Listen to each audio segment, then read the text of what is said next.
안녕하십니까. 오정근의 쏙쏙경제 연구 오정근입니다. 6월 1일 아침입니다. 잘 주무셨습니까? 경제학이란 것이 이제 탄생한 지가 거의 260여 년 정도 되었습니다. 1776년에 아담 스미스가 국부론이라는 것을 발간하면서 근대 경제학의 시초가 열렸습니다. 그 후 경제학은 많은 발전을 거듭해왔습니다.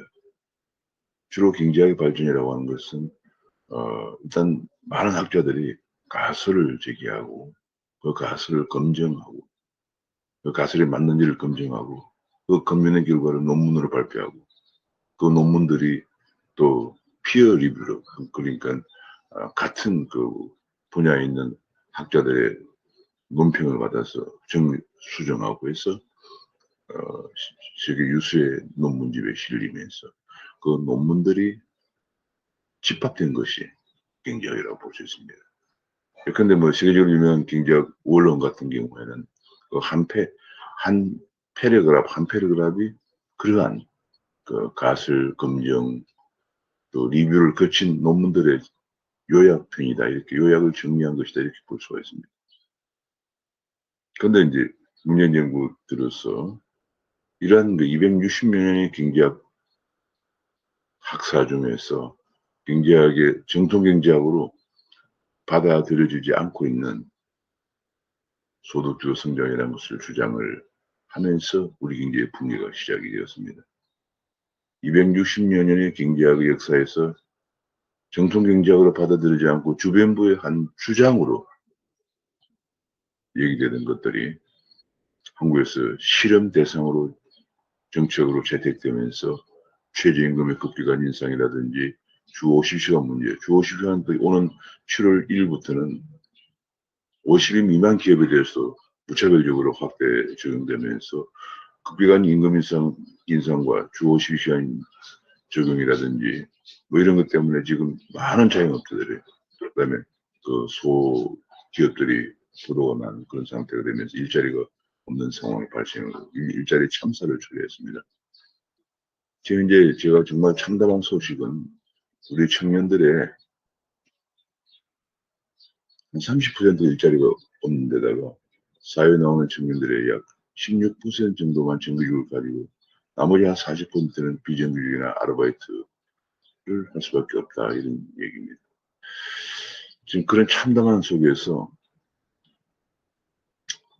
다시 또 새로운 또 주장이 등장이 되었습니다. 재정주도 성장, 뭐 소주성의 소득주도 성장을 소주성이라고 하니까 재주성이라고 할 수 있겠습니다. 재정주도 성장이라는 주장을 며칠 전 청와대에서 열렸던 재정전략회의에서 대통령이 언급을 했습니다. 그러니까 그 기본 요지는 돈을 먼저 풀면은 마치 소주성에서 임금을 먼저 올려주면은 소비가 늘어서 성장한다. 이런 것처럼 돈을 먼저 풀면은 성장을 하고 세수가 증대된다. 이런 주장입니다. 근데 그건 또 하나의 더 경제학의 상비를 벗어난 얘기입니다. 왜냐하면은 재정을 풀면 성장이 얼마나 증가하는가 하는 것은 흔히들 재정 승수라는 것으로 표현이 됩니다.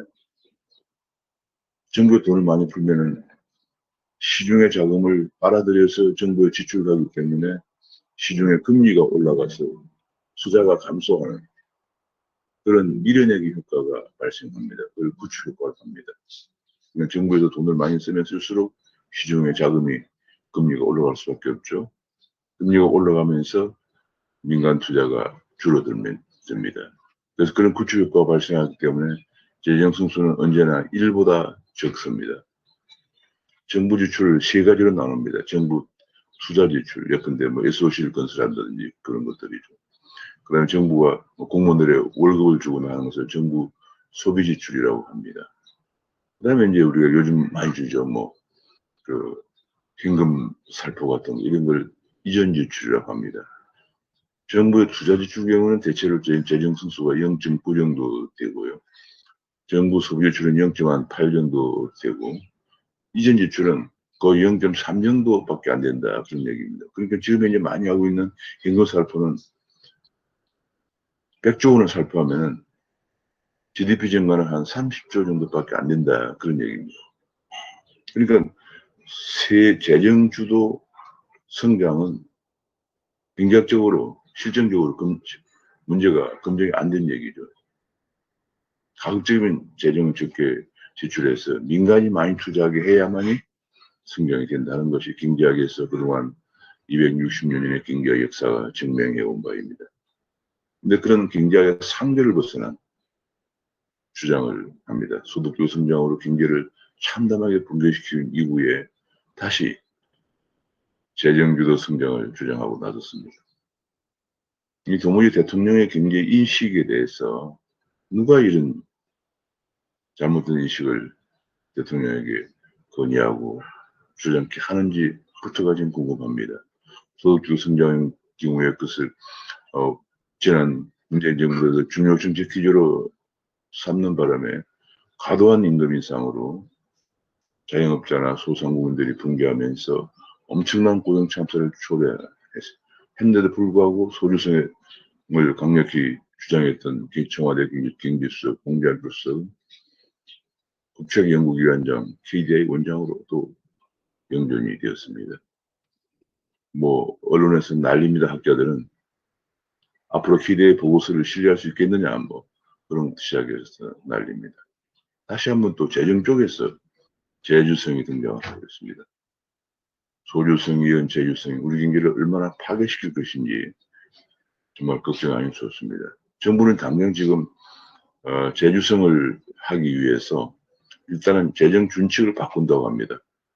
7개월밖에 안 된 재주성인데 그 재정 준칙인데 재정 준칙도 그나마 물 준칙이라고 그래가지고 왜냐하면 GDP 대비 국가 채무 비율이 40%를 우리가 중요한 마지노선으로 여겨왔고 왔는데 그 60%까지 올린 것이 7개월 전에 만들어진 재정 준칙인데 지금 문재인 정부의 중기 재정 계획은 2025년에 그 60%까지 유지되는 것으로 이렇게 되어 있는데 2025년까지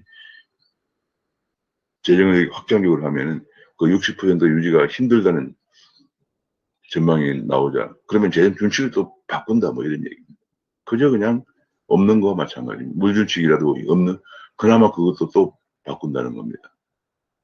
문재인 정부 시작할 때 국가의 채무가 약 한 600조 정도 되었었는데 금년 말에 아마 1000조를 넘었을 것으로 전망이 됩니다. 그동안에 4년 동안 400조가 증가한 것이죠. 그나마 그것도 IMF나 미국이나 선진국들이 사용하고 있는 넓은 의미의 국가 부채하고는 거리가 먼 얘기입니다. 금년 말에 아마 우리나라만 갖고 있는 국가재정법이라는 것에 기초해서 만든 우리나라만 갖고 있는 국가 채무도 1000조 원이 있고 데다가 넓은 의미의 IMF 재정 통계 매뉴얼이 통과하고 있고 많은 선진국들에 보면 국가 부채 규모는 이미 2000조가 넘어선 상황입니다. 그게 공무원 군인연금 충당금이라든지 공기업 부채 같은 것들이 포함된 것입니다. 정말 끝이 없습니다. 이런 속에서 더욱더 재정을 확대하기 위해서 재정주도 성장을 주장하고 나섰습니다. 문재인 대통령은 몇 개월 전에 그런 말씀도 하신 적이 있습니다.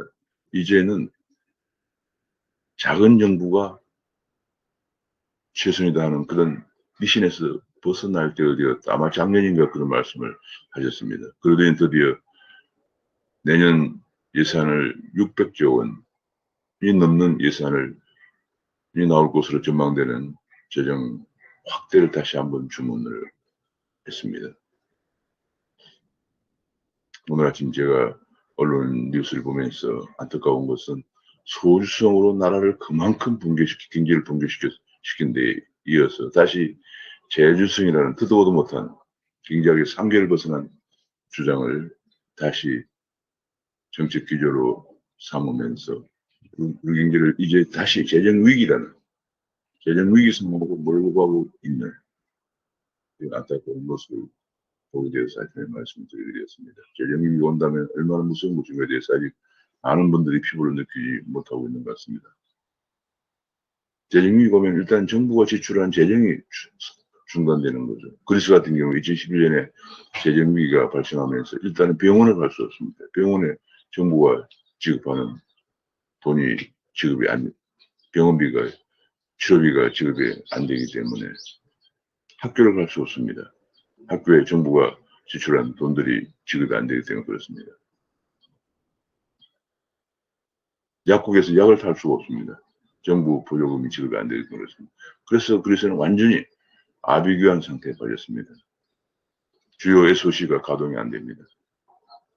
지금 정부가 정부 지출에 의존하고 있는 그 모든 대부분의 부문들이 중단됩니다. 지금 벌써 우리는 고용보험기금도 문재인 정부 출범 당시에 10조 원의 예산을 확보하고 있던 그런 10조 원의 적립금이 있었던 고용보험기금이 이미 벌써 적자로 돌았었고 거의 70여 개 기금들까지도 다 끌어냈어가지고 지금 다 고용보험기금은 고갈이 되었고 많은 기금 70여 개 기금들이 적자로 돌았었다. 세금만 거두는 게 아니에요. 있는 정부의 기금들 돈들을 다 끌어내서는 그런 양상입니다. 그리고 오직 정권만 유지해 가려고 하는 파퓰리즘을 만연시키는 그런 정책을 하고 있습니다. 보주성에 이어서 재주성이라고 하는 정말 경제학의 한계를 벗어난 정책을 다시 한번